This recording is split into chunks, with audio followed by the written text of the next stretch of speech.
వి gold trusted gold buyers మీరు తాకట్టు పెట్టిన బంగారాన్ని విడిపించి ఈ రోజు ఉన్న మార్కెట్ ధరకు కొనబడును. అందరికీ నమస్కారం. మీ అందరికీ తెలిసిందే 4 రోజుల నుంచి ఫిలిం ఇండస్ట్రీలో అండ్ ఇంకా కొన్ని ప్రైవేట్ సెక్టార్స్ మీద ఇన్కమ్ ట్యాక్స్ సెర్చులు జరిగాయి.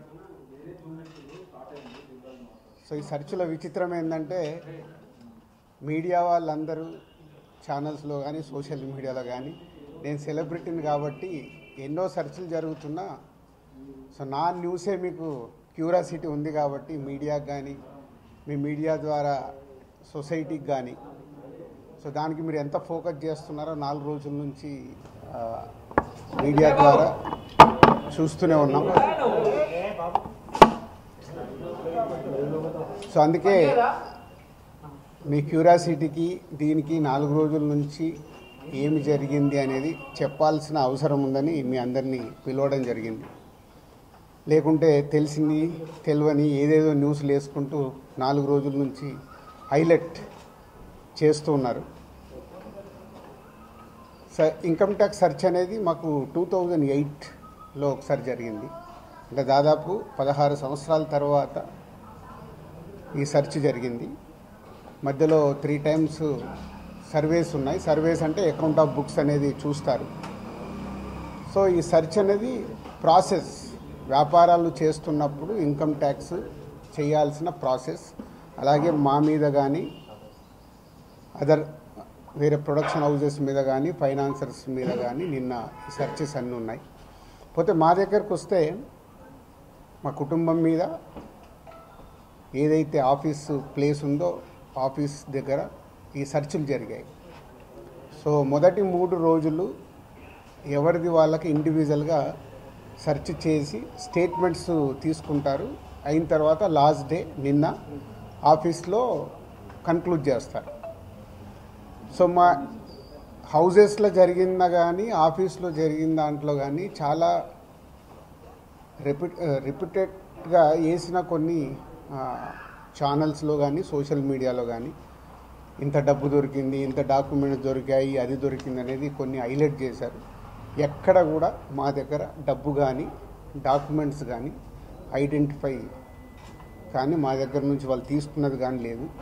నా దగ్గర ఒక 5 lakhs, మా శిరీష్ గారి దగ్గర ఒక 4.5 lakhs, అలాగే మా డాటర్ ఇంట్లో 6 lakhs, ఆఫీస్లో 2.5 lakhs, మొత్తం బిలో 20 lakhs మా అందరి దగ్గర కలిపి బిలో 20 lakhs ఉంది. అలా ప్రతి ఒక్కటి ఇట్లా వాళ్ళు ఇన్కమ్ ట్యాక్స్ ఏమేమి చూశారనేది ఇలా వాళ్ళది అయిన తర్వాత పంచనామా చేసిస్తారు.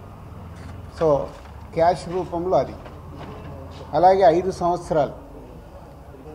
సంవత్సరాల నుంచి మేము ఎక్కడ ప్రాపర్టీస్ కానీ వేరే దాంట్లో ఇన్వెస్ట్మెంట్ చేయడం కానీ ఎక్కడ ఏమీ జరగలేదు. అది కూడా డిపార్ట్మెంట్కు టోటల్గా అందరి దగ్గరికి వెళ్ళి క్లియరెన్స్ చేసుకున్నారు. ఇది క్లీన్, ఎక్కడ డాక్యుమెంట్స్ కానీ అలాంటివి ఎక్కడేం లేవు. అలాగే బిజినెస్ దాంట్లో ప్రొడక్షను, డిస్ట్రిబ్యూషను, థియేటర్ సైడ్ ఉన్నాం కాబట్టి వాళ్ళకి అన్నీ డీటెయిల్గా కావాలి. డీటెయిల్ అంటే ప్రొడక్షన్ ఎలా జరుగుద్ది, ప్రొడక్షన్లో 24 క్రాఫ్ట్స్ ఉంటాయి. ఆ 24 క్రాఫ్ట్స్లో లావాదేవీలు ఎలా ఉంటాయి ఒక్కొక్క సినిమాకి. సో ఆ డీటెయిల్స్ అన్నీ వాళ్ళు తీసుకోవడం జరిగింది. అలాగే డిస్ట్రిబ్యూషన్ సైడు ఎలా ఉంటుంది, ఎగ్జిబిషన్ సైడు ఎలా ఉంటుంది అనేది వాళ్ళన్ని డీటెయిల్స్ అడుగుతూ అందరి దగ్గర తీసుకొని ఫైనల్గా నా దగ్గర నిన్న ఇవన్నిటిని ఎవరెవరు ఏమేమి స్టేట్మెంట్లు ఇచ్చారు, ఏముంది అనేది ఫైనల్ నాతో నిన్న కన్క్లూడ్ చేశారు. డిపార్ట్మెంటే ఆశ్చర్యపోయింది. అంటే ఇంత దిల్రాజు గారిని మేము ఏదో ఎక్స్పెక్ట్ చేసాం, అలా ఉంటుంది ఇలా ఉంటుందని సెర్చ్ జరిగేటప్పుడు దే ఆర్ వెరీ హ్యాపీ. వాళ్ళకు మాకు జరిగిన కోఆపరేషన్లో కానీ దాంట్లో కానీ they are very happy department. ఫర్దర్గా ఆడిటర్స్ డిపార్ట్మెంట్ ఉన్నదాని మీద వాళ్ళు క్లారిటీ చేసుకుంటారు. అన్ని బుక్స్ ఆఫ్ అకౌంట్స్ కరెక్ట్గా ఉన్నాయా, ఇవేమున్నాయి లాస్ట్ 5 years అని అవన్నీ వాళ్ళు చేసుకొని కన్క్లూడ్ చేస్తారు.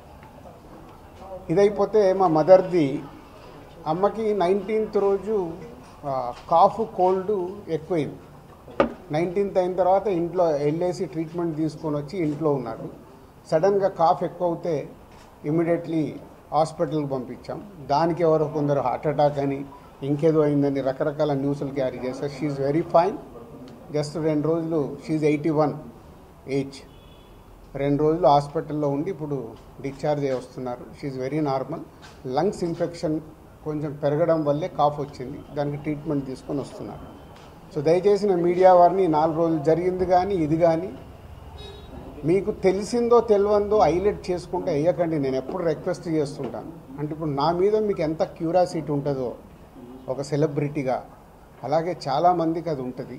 తప్పుడు న్యూస్ వెళ్ళినప్పుడు అక్కడ వాళ్ళకి ఇటు మాకు తెలిసిన కుటుంబాలు కానీ ఇష్టపడే వాళ్ళు కానీ తప్పు న్యూస్లు వెళ్తాయి. దయచేసి మళ్ళీ నేను ఎప్పుడు చెప్పేదే మళ్ళీ చెప్తున్నాను, తప్పుడు న్యూస్ని బయటికి తీసుకెళ్ళకండి. Okay, thank you. ఎందుకు చేస్తారయ్యా? ఒక్క నిమిషం.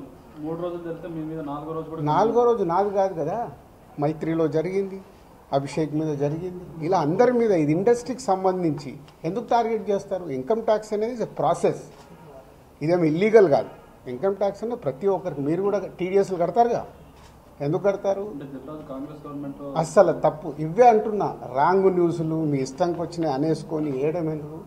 అభిషేక్ అగర్వాల్ కూడా ఉన్నాడుగా, మైత్రి కూడా ఉందిగా, వాళ్ళకు ఉన్నదాని మీద 18 ఇయర్స్ అయింది. మా మీద సెర్చ్ జరిగి 18 ఇయర్స్, ఏమో 2 ఇయర్స్ కాలేదు, 3 ఇయర్స్ కాలేదు. అంటే ఆఫ్టర్ 18 ఇయర్స్ చేసే వాళ్ళు ప్రొసీజర్, ఇన్కమ్ ట్యాక్స్ ప్రొసీజర్లోనే జరిగింది, ఎక్కడ ఏమీ లేదు. అనవసరమని ఎక్కువ మీరు ఊహించేసుకొని హైలైట్లు చేయరు. ఓకే,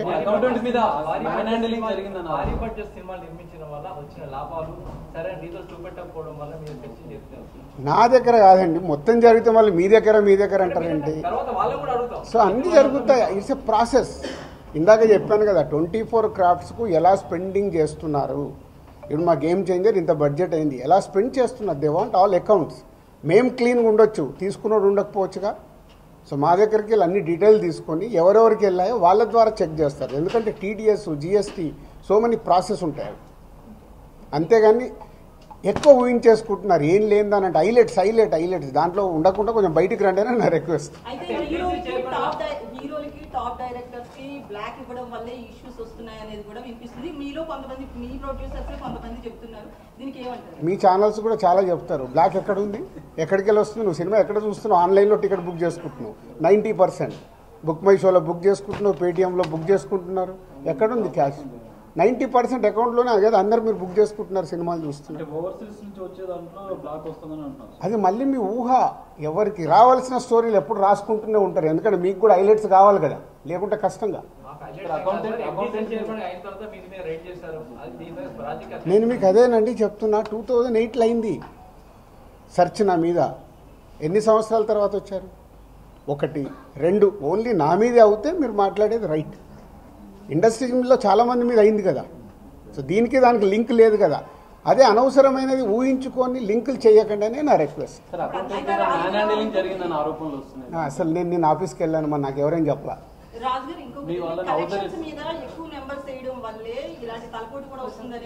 అది మొత్తం ఇండస్ట్రీ అంతా కలిపి మాట్లాడతాం, అది నేను ఇండివిజువల్గా మాట్లాడకూడదు. అలాంటి ఏదైనా ఉంటే కరెక్ట్ చేయాల్సిందే, ఇండస్ట్రీ తరఫున కరెక్ట్ చేయాలి. 22 నుంచి మీరు ఐటీ ఫైల్స్ చేశారా సార్? ఎవ్రీ ఇయర్ ఉంటుంది. 22 నుంచి అంటే ఎవ్రీ ఇయర్ ఉంటుంది.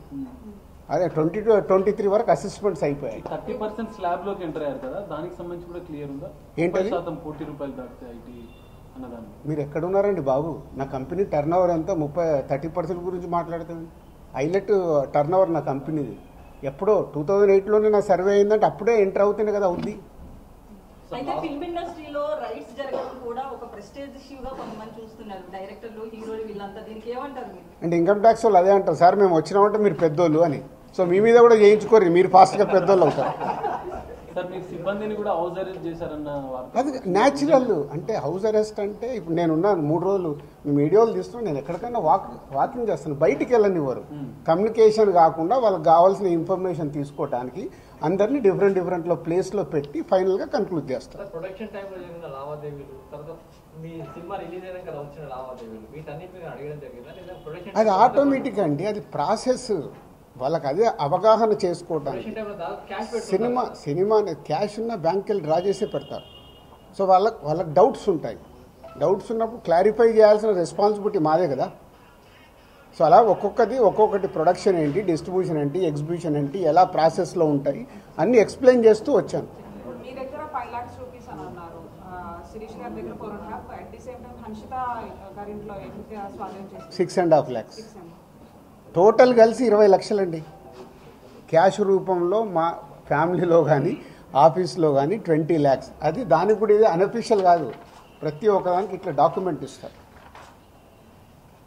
ఇది 5,50,000 గోల్డ్ ఉంటుంది. ఏ లిమిట్లో ఉండాలో ఆ గోల్డ్ కూడా ఉంది అందరిది. యాజ్ పర్ రూల్ ప్రకారం ఎవరి దగ్గర ఎంత ఉండాలో అంతే ఉంది. మెయింటైన్ అంటే మేము రెస్పాన్సిబుల్ పర్సన్ కదా, ఏది మేము తప్పులో ఉండకూడదుగా. అంటే రైట్స్ జరగడం కూడా మీరు ఎంత క్లియర్గా ఉన్నారనేది తెలుస్తుంది కదా. ఇగో నా వైఫ్ 75 లక్షలు. సో ప్రతి ఒక్కటి ఇట్లా ఇస్తారు వాళ్ళు డాక్యుమెంట్, పంచనామా చేసి ఇచ్చేసి వెళ్తారు. అందరికి క్లీన్గా ఉన్నాం. అయితే ఎన్ఆర్ఐ నుంచి పొలిటీషియన్స్ నుంచి కొంత బ్లాక్ మనీ రావడం, దాన్ని ఎక్కువగా ఫిల్మ్ ఇండస్ట్రీలో పెట్టడం ఇలాంటివి జరుగుతాయి అంటారు కదా, దీని గురించి నాకు ఇప్పియరాదు, నేను తీసుకుంటాను. మరి తక్కువ ఇంట్రెస్ట్లో ఎక్కువ ఇంట్రెస్ట్లో కడుతున్నాను నేను. సంక్రాంతికి వస్తున్న సినిమా మీద ఏపీ హైకోర్టులో ఒక పిటిషన్ అవన్నీ జరుగుతూనే ఉంటాయి. ఎంతసేపు నెగిటివ్ పాజిటివ్ మాట్లాడు. అవన్నీ ప్రాసెస్లో జరుగుతుంటాయి. ఎందుకు వేసారు? ఏది ఆగదుగా, ప్రాసెస్ అది జరుగుతుంటుంది. ఓకే, ఏం చెప్పాలి, అయిపోయింది, మొత్తం తీసుకున్నారు. థర్డ్ రోజు వచ్చి కలవమన్నారు. ఈ లోపల చెక్ చేసుకుంటారు, ఆడిటర్ వెళ్ళి మాట్లాడతారు. థర్డ్ రోజు వెళ్ళి నేను కలుస్తాను. నెక్స్ట్ అయిపోయింది చెప్పినా మొన్నే 2025 స్టార్ట్ అని. సంక్రాంతి వస్తున్నాం, స్టార్ట్ అయింది కదా. ఎలా సూపర్ హిట్లు కొట్టాలనేది మన పని, అదే మొదలు పెడతాం. ఓకే, పాజిటివ్ అండి. థర్డ్ రోజు రమ్మన్నారు. ఈ లోపల ఆడిటర్ వెళ్ళి మాట్లాడతారు. Okay, thank you.